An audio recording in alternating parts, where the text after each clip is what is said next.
Good evening and welcome. You're watching India Today's live and continuing coverage of the big exit poll numbers for Maharashtra. I want to show you at the top of the hour the poll numbers for the Maharashtra exit polls. Here they are.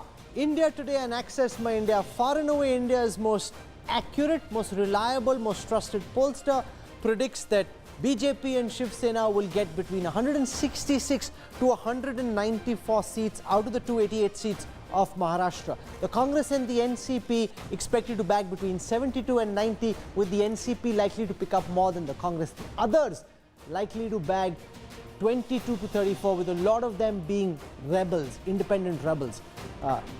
News 18 and Ipsos predict that the BJP and the Shiv Sena will pick up 243 out of 288. That's way more than the India Today numbers, whereas the Congress and the NCP likely to get only 41, which is about half of what India Today and Access My India are saying. ABP News and C Voter think that the BJP and the Sena will get 204 out of 288, the Congress and the NCP 69, others 15. Let me show you now what Times Now is saying. They think that the BJP and the Shiv Sena will get 230, Congress and the NCP 48, others 10. Jan Ki Baat and Republic think that the BJP and the Sena will get 223, Congress and the NCP 54, whereas TV9 and Bharatvarsh and Cicero think that the BJP and the Sena will get 197, Congress NCP 75.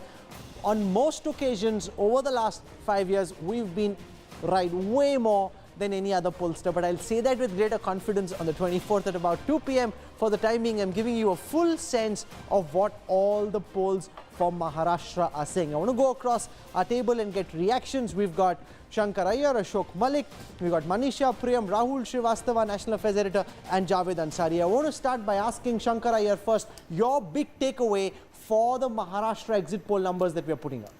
So BJP consolidates its position as party number one. It is validation that Congress is in continuity, the continuity of Congress's slide, the NCP's stagnation or consistency, and I think from here on Shiv Sena will continue to recede further. The BJP, as it grows, it is only natural that the Shiv Sena will expand.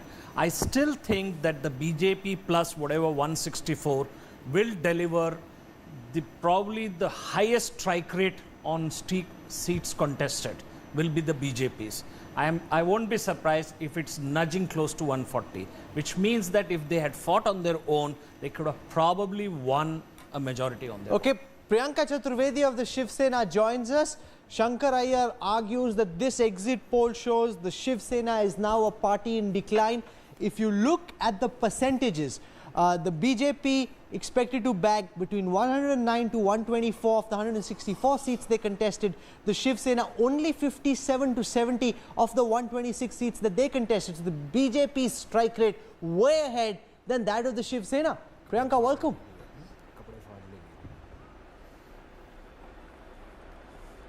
So firstly, I have immense respect for the Access India polls, and they have been more or less correct and accurate in terms of their exit polls turning into results.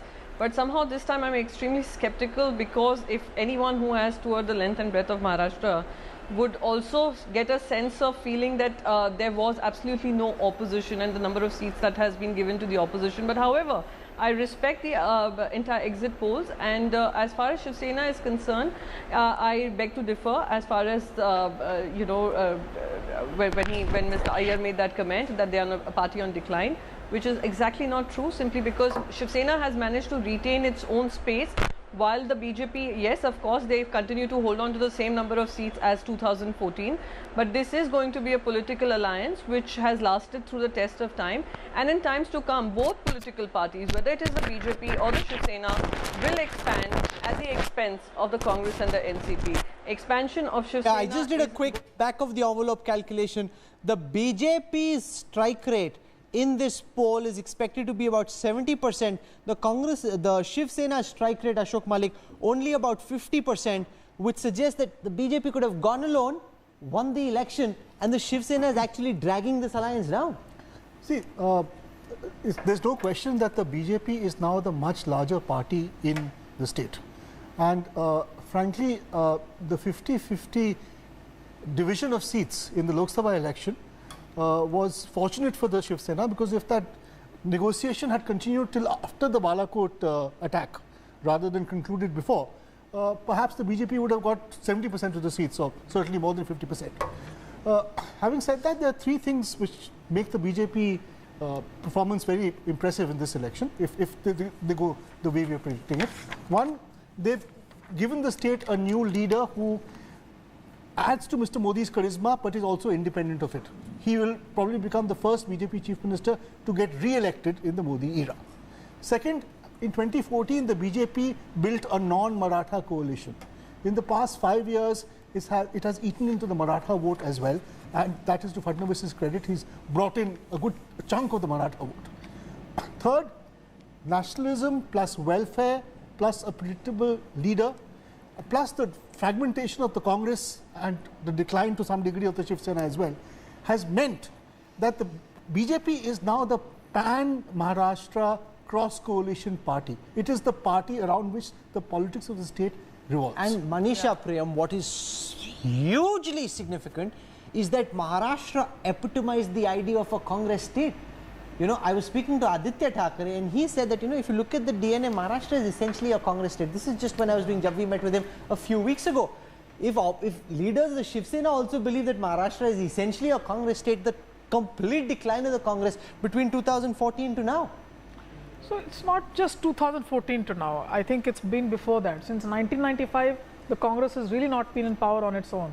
So the big point that I was making even earlier, the Congress needs to recognize that in the 1990s, barring the government that Rajiv Gandhi was able to make after Indira Gandhi's assassination, they've not been in power on their own. So these cross-caste coalitions, the bottommost caste, etc., or the regions have come to them through allies. So the Congress has not been a big punch player. It's not looked back at it. It has been satisfied with getting power somehow in the center in UPA 1 and in UPA 2, and then it's played way above its weight. In the process, damaging its possibility of making alliances. Remember, the Vanchit Bahujan Aghadi, etc., the Dalit votes got knocked out. In this election, we wasted so much time talking about the Congress. An important factor is that the VBA, which had 7.6, 7.9%, is also a non-player now. So look at the manner in which the BJP, either by aligning with Shiv Sena or leaving some parties outside, what it has done is that all other players, the Congress of course is declining on its own, the BJP has not had much to do with it, the Congress has simply gone out. So I think the real thing now for the BJP will be to keep the Shiv Sena in alliance, but punch the Sharad Pawar legacy in Western Maharashtra out. After that, I would say that the tectonic shift will be the reshaping of Maharashtra's geography. We will no longer, if this happens, if this holds, we will no longer look at Maharashtra results as region-wise results of satraps. It may be a pan-Maharashtra vote. Except for northern Maharashtra. Areas handled. Except for western Maharashtra, the NCP strongholds, where it is shown in our poll that the Congress and the NCP are ahead of the BJP and the Sena. In every other region of Maharashtra, the BJP and the Shiv Sena are way ahead. And what this will demonstrate also, Amit Malviya of the BJP is joining us, is that at 49 years of age, Devendra Fadnavis has become the first man in decades to win a re-election in Maharashtra. He served out his full term, he's gone to the people, and you have a young leader who's got huge popularity. 38% of the respondents in our poll said of all the leaders who were on offer in Maharashtra, they wanted Devendra Fadnavis to be chief minister. That's 4 out of 6, 4 out of 10 4 out of 10 voters. Well, Rahul, that is absolutely true, and a lot of credit for that goes to Devendra Fadnavis and the way he's run the government. He's ensured that his stint was largely unblemished, and those who were seen in any kind of cloud were also dropped in these elections. So he's demonstrated that he's someone who is going to ensure probity in public life, something that Prime Minister Modi also espouses and holds very dear. There has not been a single corruption taint on any minister in his government in the first term, and that is also going to be the case. We ran a story on Eknath Khadse and the corruption charges against him, after which BJP President Amit Shah and Chief Minister Devendra Fadnavis decided to sack him, so much so that he didn't even give him a ticket this time. Well, when I spoke about the government not having any corruption taint, I was referring to Prime Minister Modi's government. And that spirit has been translated to several state governments of ours, and that's why some of these names have been dropped in Maharashtra. And, you know, therefore it's a position that we are not going to compromise with. That's something that Devendra Fadnavis carried with him as Chief Minister. But it doesn't stop there. You see, the key reason for his victory is that he's been somebody who has delivered. He has ensured that drought-prone areas in Maharashtra get water. He's ensured that urban centers like Mumbai and Pune get the required infrastructure that they need. He stood fiercely for building that metro in RA despite the election being there. Now that really tells you that he's somebody who believes in himself. He has the conviction to stand by and say what is the truth. In fact, on your own channel, when he was there for the program, he defended his position on RA, and I think that's quite unprecedented. Most Smriti political Kopikar, this leaders would also would then have be copped the out. end of the RA protests in some senses, because if you look for electoral vindication, out of 36 seats in the Mumbai region, 30 expected to be picked up by the BJP and the Shiv Sena. The Congress-NCP picking up only 3. So a lot of chatter about people in Mumbai being upset with the BJP and the Shiv Sena for what they were doing in RA. At the end of it, the BJP dominating even Mumbai. Rahul, the vote in Mumbai was not a referendum for Mr. Fadnavis's decisions on RA. Because if we take it as that, then his alliance partner, Mr. Aditya Thackeray, had completely contrarian views. So what exactly did Mumbai then vote for? Mr. Fadnavis's view to hack the trees, or Mr. Aditya Thackeray's views to save the trees? So I don't think the referendum, the vote in Mumbai is a referendum on the RA issue. It's also not a referendum of or a validation of any sort on how life in Mumbai is, because this year, this monsoon, we've seen about a dozen people die because of potholes on the city streets. What is true is that the last time they had 129, this election, according to you, they are hitting 30 out of 36. What is true is that the Congress is a very fractured organization. In Mumbai, it's extremely feeble. NCP is virtually non-existent. If you have one fighter in the ring, he's going to win, right? But that doesn't mean there was a fight or it was a good fight. That's an important point you're making, that there was, at the end of the day, just one party that was playing, one alliance that was fighting to win. And on the other side, Rahul Srivastav, the Congress especially, just couldn't get its act together. In Maharashtra, as even in Haryana, they just couldn't get a proper campaign going.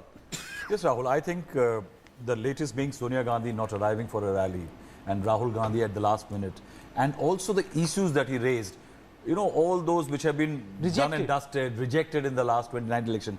But Rahul, I think this election is not just about the opposition splintered, losing ground, not planning, but I think the BJP's long-term political planning.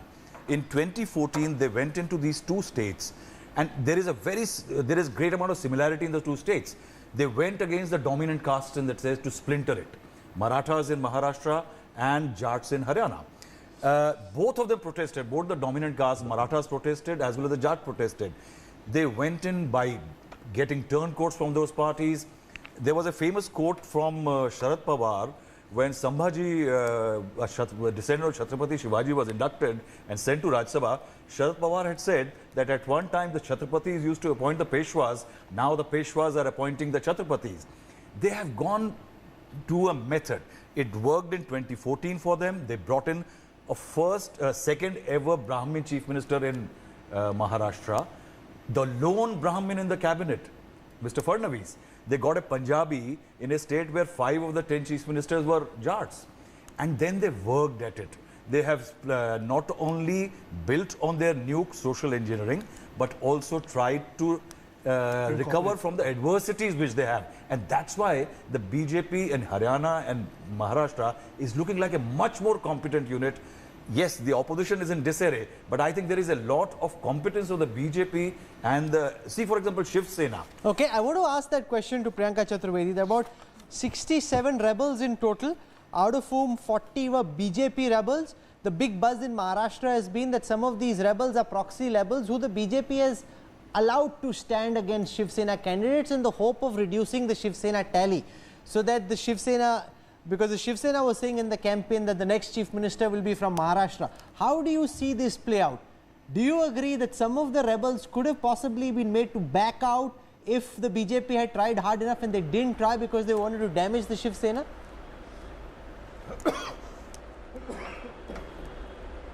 No, in all fairness, both the Bharatiya Janata Party and the Shiv Sena had their own set of issues as far as rebels are concerned.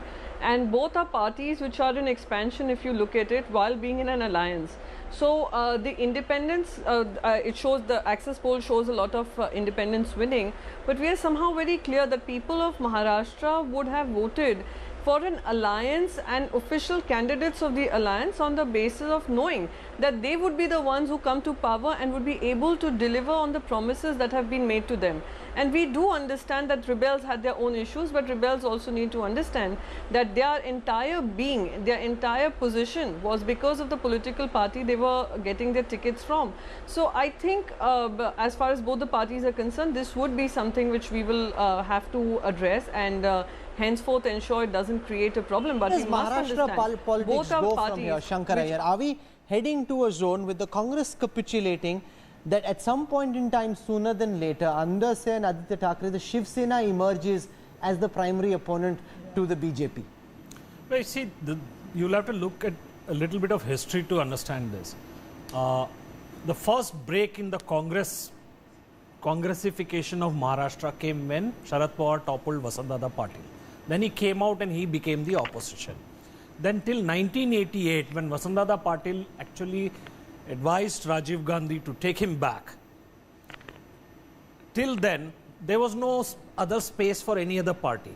Now this was coterminous with the coinage of the Hindutva phrase in the 1987-88 Vile-Parle elections, where Ramesh Prabhu was pitted against a Kunte in a by-poll in the assembly. And the rise of Hindutva is from 1991. We all talk about Congress being a dominant player, but from 1990 till now, the Congress never had a majority on its own. It had 141 seats when Sharad Pawar was with the Congress. And in since then, its average of the NCP and Congress together has been around 150. So they have not built any space. Now there is an opportunity. If the BJP had fought on its own, it was arguable that the Shiv Sena could have emerged as the dominant opposition party in Maharashtra. It almost feels, Ashok Malik, inevitable that at some point sooner than later the BJP and the Shiv Sena will walk their own separate ways. Well, I'm not sure, because the Sharad Pawar in 1978 could break away from the Congress. He was young enough, he had a social coalition, he was a powerful regional politician. He built a regional party. I'm not sure the Shiv Sena can do that. I mean, Aditya Thackeray, good luck to him. This is his first election. Are we certain that he can be a pan-Maharashtrian leader to take on Devendra Fadnavis and the BJP? Maybe he can, maybe he can't. But there's one other point I'd like to make. You see, in this entire 1990s period, when the BJP and the Shiv Sena rose, the personality of Bal Thackeray, or Balasaheb Thackeray, who was larger than life and who Atal Bihari Vajpayee and L.K. Advani respected a lot, actually held back the BJP. There was a time when the BJP wanted to break out and from the Shiv Sena or become the larger party, but the Shiv Sena held it back, and the personality of Bal Thackeray in his lifetime was such that the BJP did not want to put him off or rebuff him. But this breaking away of the BJP, which happened in 2014, has now come into full bloom, and that actually explains some of the reason for the BJP's success. Why do you think Amit Shah and Modi did not cut this alliance with the Shiv Sena? They could have done so in this assembly election and still won. Why did they choose not to do so? So no. If you Let's just hear from Ashok Malik. No, I think they could have broken this alliance in this, and still won. They did do that in 2014 when they had to make a point that they were larger. I think 2014 was the more decisive message that we are larger than you. You better accept that. This time, it was accepted they were larger. Frankly, I was surprised the BJP settled for 164 seats. I think they could have gone up by 25 more seats and still got the alliance. So I think the BJP was actually being more generous than it needed to be. Yeah. But I think that the point the BJP wanted to prove in 2014, that we are larger than you, was proven then.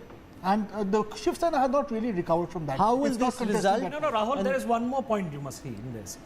Throughout 2014 to 2019, the real opposition in Maharashtra was the Shiv Sena, which was in government. Yeah, that is So I think the continuation has been thought of, that keep the Shiv Sena in government, let them act as the opposition, taking away the space. This was like the left supporting the Congress and the other parties during the UPA, and the left occupied the opposition space. So you've Probably got the ally of the government, Javed, opposing the government from within, leaving virtually no space for a party like the Congress. And the problem for the Congress is, whenever it gets to fourth space in a state, when it gets to fourth position, it's never ever been able to recover in any state. Not just fourth, whenever they go below number 2, they found it very difficult to come back, and they have a mountain to climb. There's absolutely no doubt about it. Just as in the rest of the country, so it's true in Maharashtra. Perhaps the only way out now for one, it's now abundantly clear that there is no earthly reason why the NCP and the Congress should function as two separate entities. Not that they're coming together will immediately catapult them into power, but yes, it will give them that much more cohesion, and perhaps Sharad Pawar would be able to keep them together for a while and provide some kind of. But But look at Sharad Pawar's age, look at his health. His age, fine. But that's better than not having anybody, as is the I'm saying case how in the long can Congress. it be? I agree. He's done a great job. He's campaigned very hard. But you know, 80 Congress years can't- of age. His ability to keep people together, to work with different people. Right now in the Congress, you don't have anybody.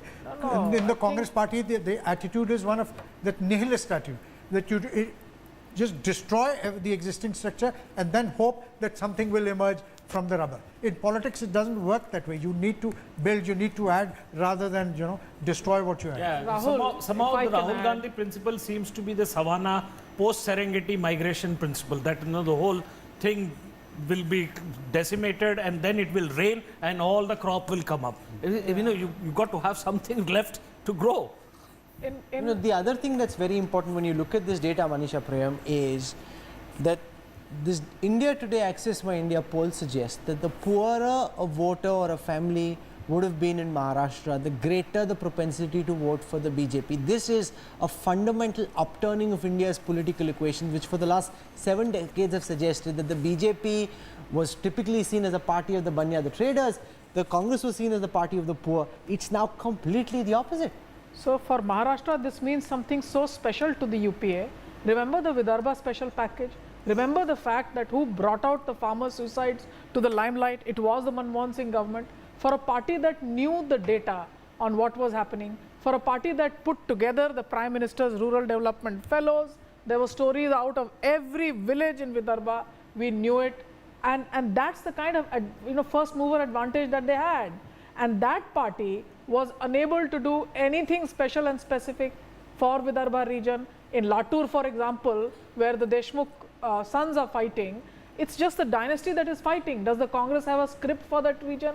None at all. So neither did they work on leadership post the death, unfortunate, of Vilasrao Deshmukh ji, nor did they have anything to say about the specific and separate stories. So forget the Congress for the moment. The real politics in Maharashtra is going to be that in the NCP, after Sharad Pawar, post a transition, there is an Ajit Pawar, there is a Supriya Sule. It's going to be a weak But Ajit moment. Pawar is a Just mercurial minute. character. No, I'm saying One it day he will be announces he's giving up politics. Can I then just he's- complete this? Yes. So the point is that at that point of time when there'll be a leadership crisis, you'll have a weakened NCP, a Congress that doesn't know either the script or the leadership, doesn't want to invest, leaves its cadres, abandons a whole state and runs away. The Congress is not there, the NCP is on the weak pitch. The best bet is to have the Shiv Sena within your fold, and then the Shiv Sena cannot write its own independent script. After giving them so many seats, they will not be able to act as the opposition. They were able to act as the opposition because the last election they did not fight as an alliance. So here is the BJP that's playing its politics so well that their primary target now on is going to be the NCP, and the alliance with the Shiv Sena is going to continue well into the next election. On the one side, you've got a chess grandmaster, possibly the greatest of all time, most definitely the best of his generation, up against somebody who struggles to win even a game against an amateur. That's the state of play in Indian politics, and when you've got a grandmaster going off against a novice, the result almost always will be the same. We're slipping into a break. For me, the far greater concern, honestly, at this moment is Haryana and not Maharashtra, because we haven't put out the results for the India Today Access My India exit poll numbers for Maharashtra. So there's obviously something that's happening in Haryana that we're seeing that other pollsters aren't, because of which we've held that poll back for today. We're validating our numbers, expanding the size of our sample. What is going on? Could there be a twist in the tail in Haryana? How big could that twist be? I'll deal with that when we come back with part 2 of the India Today Access My India exit poll numbers. We've shown Maharashtra. Why are we holding back on Haryana? I'll tell you about that when we come back on the other side. Stay with us.